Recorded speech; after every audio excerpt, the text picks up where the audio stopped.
अस्सलाम वालेकुम रहमतुल्लाहि व बरकातुहू। मुझे उम्मीद है कि आप सब खैर आफियत से होंगे।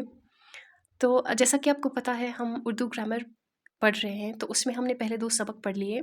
आज का जो हमारा तीसरा सबक है वो है कलमे के मतलब कलमे की अक़साम के मतलब। यानी हमने पढ़ा था कि कलिमा किसे कहते हैं, आज हमें पढ़ना है कलमे की अक़साम। अक़साम यानी किस्म, मतलब कलमे की कितनी किस्में हैं, ठीक है। तो पहला हमारा सवाल जो है वो है कलमे की कितनी किस्में हैं, यानी कलिमा जो है उसकी कितनी किस्में हैं। कलमे की 5 किस्में हैं, ठीक है। कलमे की 5 किस्में हैं, याद रखना है हमें, क्योंकि ये बहुत मुश्किल हो जाता है फिर आगे जाके याद रखना। क्योंकि हमें पता है कि ग्रामर जो होता है उसमें हम पहले एक टॉपिक पढ़ते हैं, फिर उसमें बहुत सारी चीज़ें और इंक्लूड हो जाती हैं, क्योंकि वो उसका सब टॉपिक आ जाती हैं। उसी तरीके से यहाँ पे भी कलमे की किस्में हैं, जिस तरीके से नाउन की इंग्लिश में किस्में हैं, उसी तरीके से यहाँ पे उर्दू में हमारे पास कलमे की भी किस्में हैं। तो कलमे की कितनी किस्में हैं? कलमे की 5 किस्में हैं। बेसिक सी किस्में हैं ये, बहुत आसान हो जाएगा याद रखना। पहला है इस्म, दूसरा है फ़ैल, तीसरा है हर्फ, चौथा है मुतल्लिक़ फ़ैल और पाँचवा है सिफ़त, ठीक है। इस्म, फ़ैल, हर्फ, मुतल्लिक़ फ़ैल, सिफ़त। तो पहला हम पढ़ेंगे, पहला इस्म। इस्म किसे कहते हैं? इस्म वो कलिमा है, इस्म जो है इस्म को इंग्लिश में कहते हैं नाउन, ठीक है। इस्म जो है उसको इंग्लिश में नाउन कहते हैं। तो इस्म किसे कहते हैं? इस्म हो गया कोई भी नेमिंग वर्ड, जैसे हमें पता है कि नाउन जो होता है वो कोई भी नेमिंग वर्ड होता है, किसी का भी नाम, बी इट एनिमल या इंसान हो, या फिर कोई भी काम करने वाला हो, मतलब अलग अलग प्रोफेशंस होते हैं, तो उसमें सारे नाम इंक्लूड हो जाते हैं। पहला जो यहाँ पे हमारा इसका आंसर ये है वो है ये कि इस्म वो कलिमा है जो किसी शख्स, शख्स मीन्स इंसान, ठीक है, कोई भी इंडिविजुअल, जगह, किसी भी प्लेस, ठीक है, चीज़, कोई भी थिंग, किसी काम के नाम को, मतलब कोई भी प्रोफेशन का नाम होगा, दरख्तों और फलों, पेड़ पौधे, ठीक है, प्लांट्स के नाम को जाहिर करता है। यानी इस्म वो कलिमा है जो शख्स, जगह, चीज़, किसी काम के नाम को, दरख्तों और फलों के नाम को जाहिर करता है, मतलब इसमें सारे नाम आ जाते हैं। जैसे मिसाल हमने यहाँ पे ली है अहमद, क्योंकि अहमद पता ही है हमें, अहमद एक बहुत ही प्यारा नाम है। तो अहमद जो है वो एक शख्स का नाम है, इंसान का नाम है, एक इंडिविजुअल का नाम है, तो ये भी इस्म में आता है। दूसरा हमने यहाँ पे लिखा है स्कूल, अस्पताल, ऐसे ही करके, बैंक, बहुत सारी जगह हैं।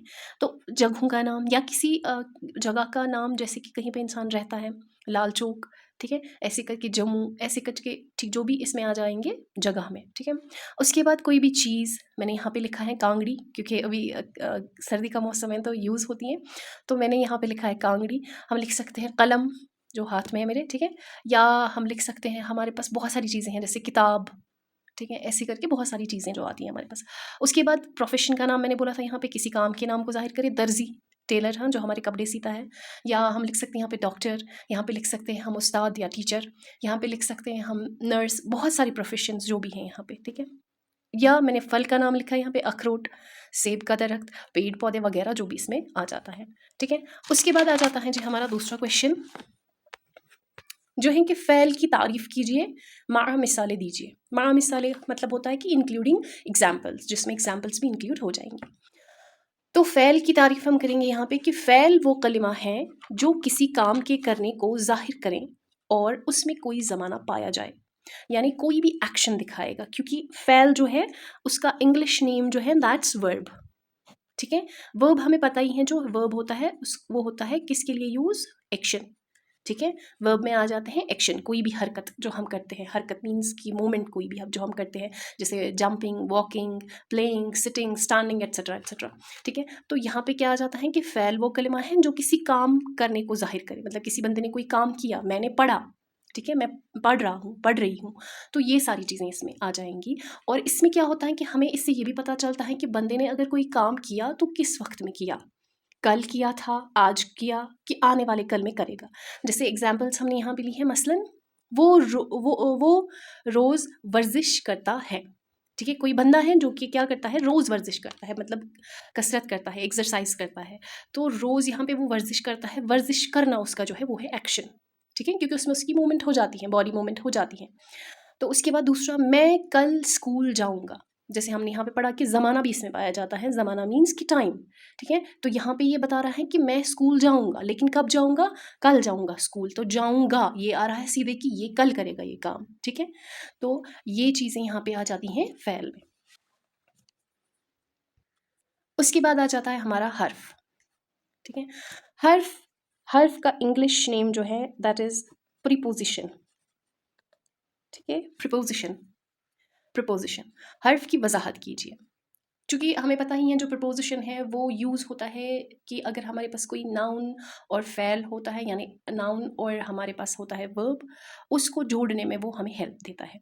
तो अकेले में उसका कोई वैल्यू उतना भी होता नहीं है, क्योंकि उसका मीनिंग सही तरीके से वो हमें कोई एक सेंटेंस अच्छी तरीके से नहीं बना के देता है। जैसे यहाँ पे है कि हर्फ वो कलिमा है जो दूसरे कलिमों के साथ मिले बगैर पूरे माने न दे। ये इस्मों और फ़ैलों को आपस में मिलाता है। यानी हर्फ वो कलिमा है जब तक वो दूसरे कलिमे के साथ नहीं मिलता है तब तक उसका पूरा माने नहीं निकलता है, ठीक है। फॉर एग्जाम्पल अगर हम इंग्लिश की बात करेंगे, हम लिखेंगे ऑन, ठीक है। ऑन बहुत सारे मीनिंग्स निकलते हैं, प्लस उसका कोई अभी हमें पूरा समझ ही नहीं आ रहा है कि किसकी बात हो रही है, क्या कहा जा रहा है वहाँ पे। उसी तरीके से यहाँ पे भी है कि हर्फ वो वाला कलिमा होता है जब तक वो दूसरे कलिमों के साथ नहीं मिलता है पूरा, तो तब जाके उसका माने जो है वो सही तरीके से हमें समझ नहीं आता है और तब तक वो पूरा माने अपना नहीं देता है। शाबाश। तो ये इसमों और फ़ैलों को, यानी ये नाउन और वर्ब को आपस में मिलाता है, ठीक है। यानी कोई बंदा है, उसने कोई काम किया, जैसे यहाँ पे है तक है, पर है, मैं, तब वगैरह। जैसे हम लिखेंगे यहाँ पे बस तक चल, ठीक है। बस तक हम लिखते हैं यहाँ पे बस तक चल। तो यहाँ पे ये तक से हमें इसका माने ये निकल रहा है कि किसी बंदे को कहा जा रहा है कि आप जी बस तक चलिए, ठीक है। बस यहाँ पे नाउन आ सकता है क्योंकि कोई चीज़ है, और यहाँ पे चल, चल यानी कोई वर्ब, एक्शन, फ़ैल, तो यानी ये इसमों और फ़ैलों को आपस में मिलाता है, ठीक है। उसके बाद आ जाता है हमारा मुतल्लिक फ़ैल, यानी फ़ैल के मुतल्लिक, है ना, उसी तरीके से समझ आ रहा है। दैट मीन्स इसका जो इंग्लिश नेम है दैट इज़ एडवर्ब, ठीक है। इसका इंग्लिश नेम जो है वो एडवर्ब है। तो मुतल्लिक फ़ैल किसे कहते हैं? ऐसे अल्फाज जो सिफत या फ़ैल, सिफत मीन्स कोई भी क्वालिटी हो या बुराई हो, बी इट अ विर्चू और अ वाइस, ओके। ऐसे अल्फाज जो सिफत या फ़ैल की हालत को ज़ाहिर करते हैं, ठीक है, हालत ज़ाहिर करते हैं। ऐसे अल्फाज जो सिफत या फ़ैल की हालत ज़ाहिर करते हैं मुतल्लिक फ़ैल कहलाते हैं। जैसे यहाँ पे हमारे पास है कि किताब, किताब हमें पता ही है कि ये क्या है, बिल्कुल सही, ये यहाँ पे इस्म है, ठीक है। और मुश्किल मीन्स इसको पढ़ना है, टास्क है, तो यहाँ पे मुश्किल का हो गया फ़ैल, ठीक है। तो अब कितनी मुश्किल है, इसकी डिफ़िकल्ट लेवल कितनी है, कितना ज़्यादा मुश्किल है, वो है हमारा मुतल्लिक फ़ैल। यानी मुतल्लिक फ़ैल क्या होता है, वो वाले अल्फाज होते हैं जो सिफत या फ़ैल की हालत ज़ाहिर करते हैं कि अगर कोई चीज़ है वो कैसी है, ठीक है। तो यहाँ पे हमने एग्जाम्पल्स ली हैं। ये किताब बहुत मुश्किल है, मतलब कोई बुक है, किसी के लिए उर्दू मुश्किल है, किसी के लिए इंग्लिश मुश्किल है, किसी के लिए साइंस मुश्किल है, किसी के लिए कश्मीरी, किसी के लिए मैथमेटिक्स, तो अपनी अपनी डिफ़िकल्ट लेवल। तो वहाँ पे इंसान बोलेगा कि ये किताब बहुत मुश्किल है, मतलब बहुत जो है वो स्ट्रेस कर रहा है उस पर, वो फ़ैल का कुछ ज़्यादा एक्स्ट्रा दिखा रहा है कि अगर ये काम है कैसा है मेरे लिए, मुश्किल है, ज़्यादा है मुश्किल, क्या बात है क्या नहीं है, तो वो हमें इससे पता चलती है। यानी मुतल्लिक फ़ैल क्या करता है, ऐड करता है, जो ये होता है ना फ़ैल, उसको उसमें थोड़ा सा इजाफा करता है, उसमें हमें ये दिखाता है कि अगर ये काम मुझे करना है, ये कैसा है, क्या मैं कर पाऊँगा या नहीं, उससे हमें मतलब थोड़ा सा कुछ अंदाज़ा मिल जाता है, ठीक है। ये दूसरा हम देखेंगे यहाँ पे, आज ज़ोरों की सर्दी है, मतलब ठंड है, ठीक है, बहुत ठंड है। तो यहाँ पे ये बोल रहा है लेकिन आज जो है ना, आज ज़ोरों की ठंड है, ज़ोरों की यानी बहुत ज़्यादा ठंड है। सर्दी तो यहाँ पे है ना फ़ैल, ठीक है। तो ज़ोरों की हो गया मतलब मुतल्लिक फ़ैल, फ़ैल के बारे में बोल रहा है कि सर्दी जो है वो बहुत ज़्यादा है, ठीक है। उसके बाद आ जाता है हमारे पास नरमी से बोलो, यानी किसी बंदे को हम बोल रहे हैं कि वो बात कर रहा है, बात करना उसका तो हो गया ना एक्शन, वो हो गया फ़ैल, ठीक है। तो उसको बोला जा रहा है कि बात कैसे करो, किस अंदाज से करो, किस लहजे से करो, तो वहाँ पे भी ये ऐड कर रहा है to the meaning of verb, ठीक है। ऐड कर रहा है समथिंग टू द वर्ब, यानी फ़ैल में कुछ इजाफा कर रहा है, नरमी से बोलो। अच्छा, क्योंकि यहाँ पे ये दिखा रहा है ना हरकत, हालात दिखा रहा है या हरकत दिखा रहा है फ़ैल की कि कैसे करना है इसको, फ़ैल इसको बोला जा रहा है कि आप आराम से कीजिए ये फ़ैल। उसके बाद नाहिदा तेज़ दौड़ती है, नाहिदा किसी लड़की का नाम, ठीक है। तो उसको वो बोलते हैं हम कि नाहिदा यहाँ पे इस समय हमारे पास, और दौड़ती जो है वो है हमारे पास फ़ैल, ठीक है। यहाँ पे ये दिखा रहा है नाहिदा जो है वो कैसे दौड़ रही है, तेज़ दौड़ रही है, यानी उसकी हालत क्या है, she is running very fast, okay, वो बहुत ज़्यादा तेज़ दौड़ रही है। उसके बाद आ जाता है हमारा लास्ट का इसका ये क्वेश्चन, दैट इज़ सिफ़त की वज़ाहत कीजिए और मिसालें भी दीजिए। ठीक है? आप कंफ्यूज़ नहीं हो जाइएगा कि मैं कहाँ कहीं पे ऐसे लिख रही हूँ सिफ़त की वज़ाहत कीजिए और कहीं पे लिखती हूँ हर्फ़ किसे कहते हैं, कहीं पे लिखती हूँ फ़ैल की तारीफ़ कीजिए, मिसालें दीजिए। क्वेश्चंस ऐसे करके भी आ जाते हैं हमारे एग्ज़ाम में। तो यहाँ पे हमारे पास क्वेश्चन यही है कि सिफ़त की वज़ाहत कीजिए और मिसालें भी दीजिए। सिफ़त मीन्स हमने सबका इंग्लिश नेम तो लिख लिया, तो सिफ़त का जो इंग्लिश नेम है दैट इज़ एडजेक्टिव। ठीक है? एडजेक्टिव में कोई वाइस भी हम बोलते हैं और कई विर्चू भी बोलते हैं। विर्चू हो गई अच्छाई और वाइस हो गई बुराई। ओके, वीआईसी। ओके, सो सिफ़त की वज़ाहत कीजिए और मिसालें भी दीजिए। सिफ़त वो कलिमा है जो इस्म की असल हालत को ज़ाहिर करे। ठीक है? मतलब कोई लड़का है या कोई लड़की है, वो कैसी हैं? ठीक है?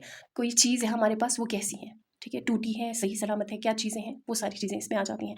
जैसे मैंने यहाँ पे लिखी है, तेरी रंगत काली काली, है ना? कोयल के बारे में एक नज़्म है, तेरी रंगत काली काली, तेरी सूरत बोली बाली। ठीक है?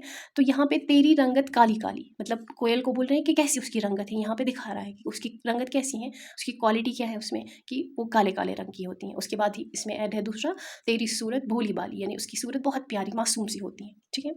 या दूसरा हमने लिखा है यहाँ पे कि हारिस सुस्त लड़का है। Okay, Haris is a lazy boy.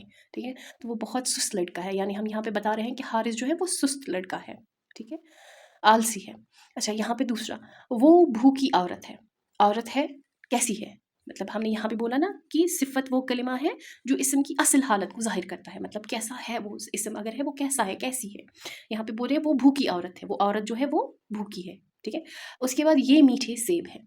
सेब जो है बड़े मज़ेदार हैं, मीठे हैं, रसदार हैं। ठीक है? तो यहाँ पे हम बता रहे हैं कि जो ये इस्म है वो कैसा है।